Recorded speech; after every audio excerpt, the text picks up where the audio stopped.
Olá, eu sou o Marcos Ramon e hoje eu vou fazer uma apresentação breve do trabalho de pesquisa do Freud, destacando especificamente a reflexão sobre o desejo. Freud foi um médico austríaco que se tornou mais conhecido pela criação da psicanálise. Ele nasceu em 1856 em uma família judia e morreu em 1939. Na época ele vivia em Londres por conta já da ascensão do nazismo. Ele estudou medicina na Universidade de Viena, se especializando em fisiologia e neuropatologia. Depois de formado, ele foi para Paris e lá ele conheceu o neurologista Jean Charcot, que pesquisava a histeria e os aspectos psicológicos das doenças nervosas. E ele utilizava a hipnose e esse método encantou na época o Freud, interessado nesses temas. E com o auxílio de um outro pesquisador chamado Joseph Breuer, o Freud publicou em coautoria com esse autor um livro chamado Estudos sobre a Histeria. Esse livro foi publicado em 1895. Só que aos poucos, o Freud foi se afastando desse colega de pesquisa por dois motivos. Primeiro, porque o Freud entendia que a origem das neuroses tinha conexão com a sexualidade, uma coisa que não era muito bem aceito naquele momento. E segundo, porque o Freud decidiu não mais utilizar a hipnose, já que ele julgava que os resultados da hipnose não eram satisfatórios, principalmente porque existia uma resistência de muitos pacientes a essa técnica e ele decidiu criar uma outra forma de fazer essa pesquisa sobre a questão da neurose. E ele elaborou um método próprio, conhecido como associação livre, e a partir desse método surgiu a psicanálise. É um método baseado especificamente na linguagem, na fala. Também através da escrita, mas principalmente na fala, para a gente possa mencionar como uma característica da linguagem em geral. De acordo com Freud, as associações que a gente faz a partir da linguagem, por exemplo, quando a gente conta a nossa história de vida ou quando a gente relata um sonho, essas associações são determinadas pelo inconsciente e pela psique, de forma que a interpretação dessa exposição da linguagem pode trazer à tona o trauma que aquele paciente tem. E aí, aplicando a teoria da associação livre, o Freud acreditava ter confirmado a origem sexual das neuroses, uma coisa que ele tentou demonstrar em uma série de publicações, as principais, principalmente no início ali, do desenvolvimento da psicanálise foram 3 contribuições para uma teoria sexual, interpretação dos sonhos e psicopatologia da vida cotidiana. Nesses 3 livros, ele tentou desenvolver ali a base do que seria, de fato, a psicanálise. Essa teoria, a psicanálise, ganhou força principalmente a partir de 1908, quando ocorreu o primeiro congresso internacional. Só que, apesar da notoriedade da teoria do Freud, essa teoria e o próprio Freud, né, como acadêmico, como pesquisador, essa teoria era considerada muito estranha. O Freud considerado uma figura muito polêmica, uma imagem que existe, né, que ele carrega até os dias de hoje, que a obra dele carrega até os dias de hoje.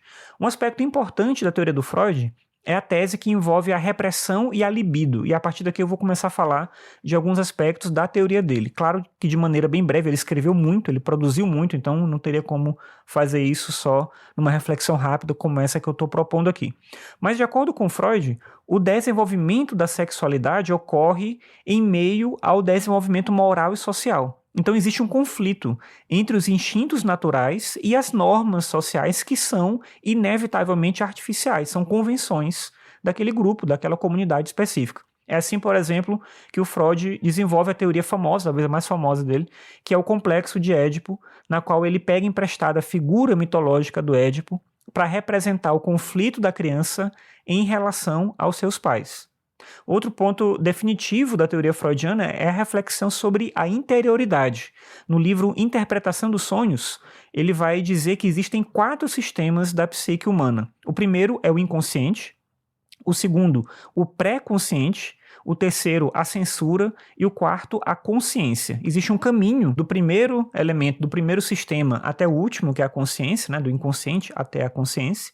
E os mais importantes aqui são esses extremos, né? No caso, o inconsciente é a parte da mente que guarda tudo o que fica de fora da consciência por meio de algum bloqueio interno. E o último é a própria consciência, que é o sistema que recebe tudo aquilo que a censura deixou passar. Então, o inconsciente bloqueia uma série de coisas, e aí tem a ver com a memória, tem a ver com experiências que você já teve na sua vida. O pré-consciente, ele começa a fazer um filtro, digamos assim, a censura elimina algumas coisas que não podem passar, e por fim, a consciência deixa chegar aqueles elementos, né, aquelas circunstâncias que talvez devam ser colocadas como representações daquilo que você de fato é. Nesse caminho, então, do inconsciente ao consciente, existem várias coisas que a gente esconde da gente mesmo. E aí, no outro livro, que se chama O Ego e o Id, o Freud apresenta essa mesma teoria dos sistemas a partir dos conceitos de id, ego e superego, que também são conceitos muito famosos. O id é a parte da mente dominada pelas paixões e pelos impulsos instintivos. O ego é a área da mente que organiza as estratégias defensivas, tentando meio que assegurar uma adaptação à realidade que é imposta nessa realidade social. E aí, por fim, a gente tem um superego, que é o contraponto direto do id. Pensa na ideia de extremos, né? Então, a gente tem o id no extremo, que é esse impulso instintivo, e a gente tem o superego, que é responsável pela internalização dos valores e da ética, das normas que a gente tem que seguir, das coisas que a gente tem que fazer numa vida que é mediada por essa convenção social. De acordo com Freud, a vida ela tende ao estado primeiro, ao id, de novo aquela ideia do conflito. E o id foi justamente negado pelo ego e pelo superego. Esse conflito constante que tem entre aquilo que a gente quer fazer e aquilo que a gente sabe que a gente tem que fazer, então existe aquilo que eu quero, que é esse elemento instintivo, mas existe aquilo que eu sei que eu devo fazer, aquilo que é esperado que eu faça. Esse conflito move a gente a vida toda, e por isso existe o elemento da repressão, existe toda uma condição interna mesmo, repressão interna, não só externa, né? Mas uma repressão interna, os traumas, enfim, tudo isso surge desse processo de conflito que é natural na vida humana, não tem como não ser assim. E aí o Freud acreditava também na existência de instintos de vida, no caso o Eros, e instintos de morte, o Thanatos.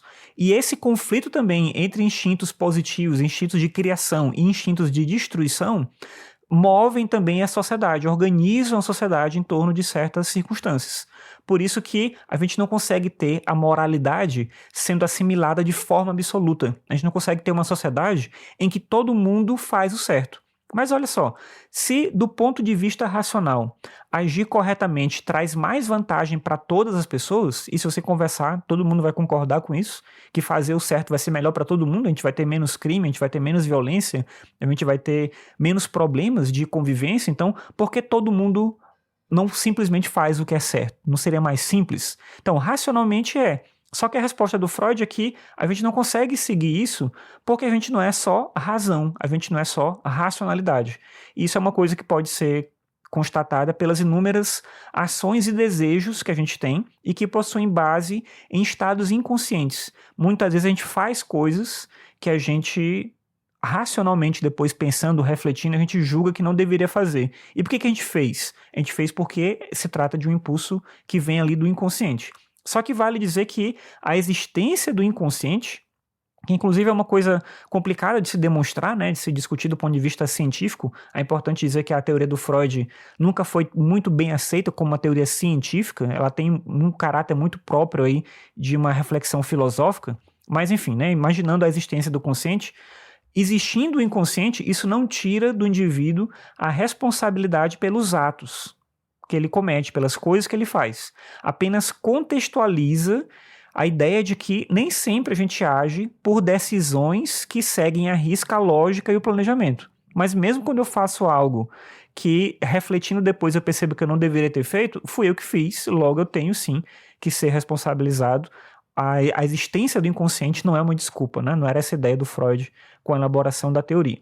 Só que, apesar da inovação do método psicanalítico e da influência desse método, é importante destacar que a teoria do desejo que o Freud apresenta, que eu comentei aqui rapidamente para você, tem, na verdade, origem em dois filósofos que ele efetivamente leu, no caso, o Schopenhauer e o Nietzsche. Eles são, inclusive, citados pelo autor como influências decisivas na elaboração da psicanálise, da criação da psicanálise. O Freud fala do Schopenhauer e ele fala do Nietzsche. Só que essa influência ela acaba sendo menos creditada, digamos assim, do que merece. Não pelo Freud, como eu disse, ele de fato menciona eles. Mas as pessoas não dão o devido valor à filosofia do Schopenhauer e à filosofia do Nietzsche, na contribuição que eles ofereceram a essa sistematização das ideias que o Freud fez na construção da psicanálise. Mas claro que isso não diminui a importância do Freud e nem a influência dele na cultura global do século XX, tanto como pesquisador como escritor. É importante dizer que ele era um escritor brilhante, ele ganhou vários prêmios como escritor, não como cientista, mas como escritor, como prêmio de literatura. É meio curioso isso, né? O livro Interpretação dos Sonhos, por exemplo, foi premiado como um livro, né, de literatura, então isso é meio curioso. apesar de ele acreditar ou ele querer fazer esse trabalho com viés científico, algo que, como eu disse antes, nunca foi tão bem aceito assim. Bem, mas essa é a apresentação que eu queria fazer das ideias centrais do Freud. Eu espero que você tenha gostado. Se você tiver qualquer dúvida, você pode deixar para mim. Mas é isso. Até mais. Tchau.